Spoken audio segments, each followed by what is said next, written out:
Dipompo metseng e mmalwa lehurutshe ha di tswe metsi ho tswa marothodi pompong e le nngwe fela eo baahi ba e kopanelang mme ke yona mohlodi wa metsi motseng ha jwale.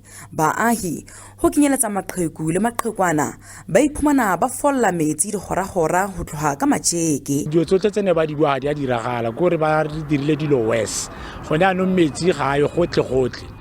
I'm 64 years old. Ke khurumetsa ke re ba nna ko gae go gopane ke bulela metsi ke tlatsa basphobu ke a tlhapa. Baahi ba re ho tla ha tona kgolo mape motseng wa bona ha go tlisa diphetoho ho gang. Nako e bo premier ba neng ba tlile ba adressitse gore ba tla baakanya re sampirieme ga ba isi ba diragatse.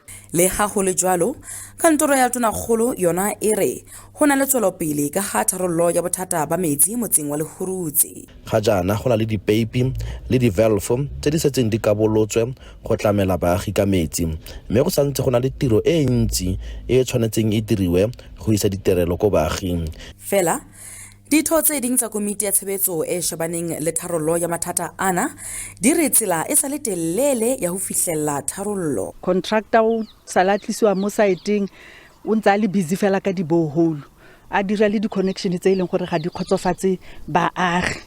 Mathata a mang a phano e fokolang ya ditshebeletso sebakeng sena a kenyeletsa a ditshebeletso tsa bophelo esita le ditsela tse maemong a sa kgahliseng. Selwane Gagau, SABC News, Zeerust.